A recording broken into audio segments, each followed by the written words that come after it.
I'd like to know how souls who have passed over to the other side are helping us. Are they helping us? I'm assuming they are.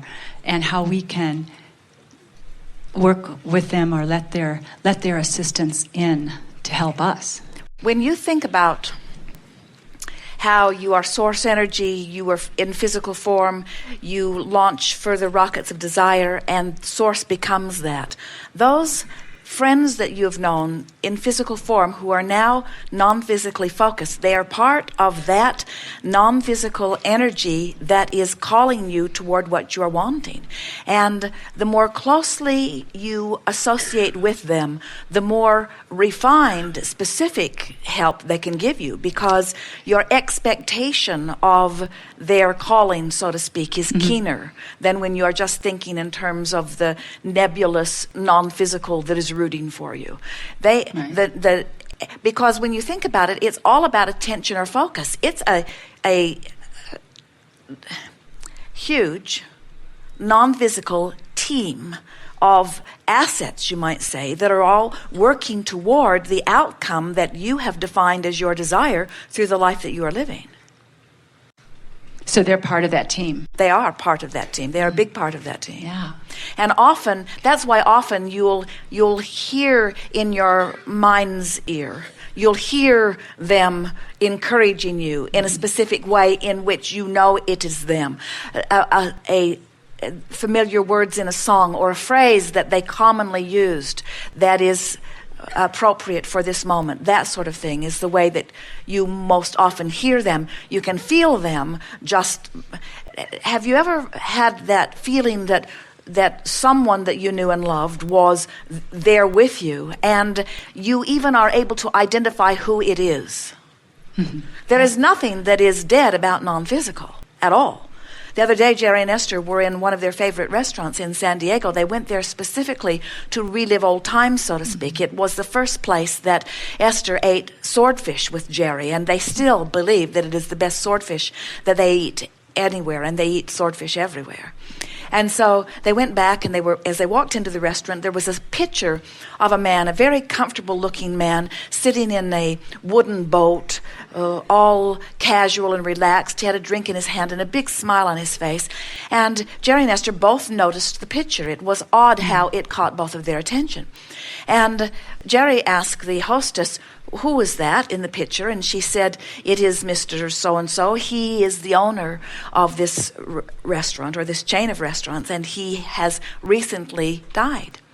And right away, Jerry and Esther had a sense of that was why they were drawn to see the picture. Maybe it had not been there before, and maybe it had, but they could feel something striking about their awareness of it.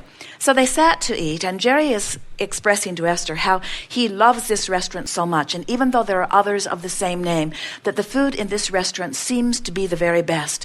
And I wonder why that is, he says. And this man, flowing through Esther, all full of energy and enthusiasm, looked right at Jerry and said, "It's management."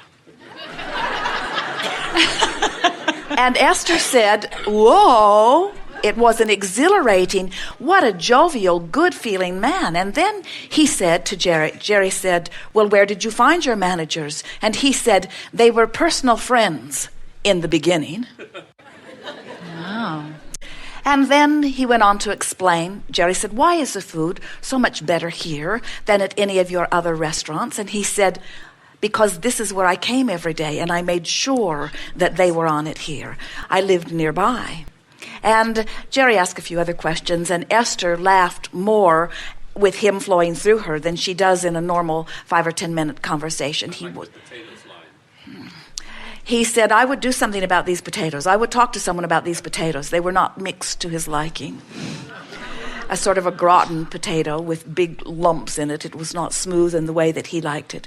And so Esther said, I don't know why we even think in terms of non-physical as being separate from us, because it is so not separate. And Jerry and Esther sitting there in love with life, in adoration and appreciation of this restaurant. And Esther, with her open valve, this man flowed right through and had lunch with them and commented even on what was going on, playfully answering all of Jerry's questions. And so then Jerry went to another woman in the restaurant and he said, how long have you worked here? And she said, 20 years. And Jerry said, did you know the owner? And she said, oh, yes, I knew him very well. And Jerry said, did he eat here? And she said, every day. He kept us on our toes. Wow. He lived nearby. And so we think it is time for all of you to accept that there is no necessary separation between what is physical and non-physical. And the separation, if it exists ever at all, is because the human part of you is not up to speed with the non-physical part of you.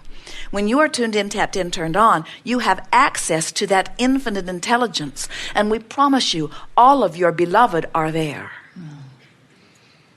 And can we do anything that would enable them to reach us in an easier fashion?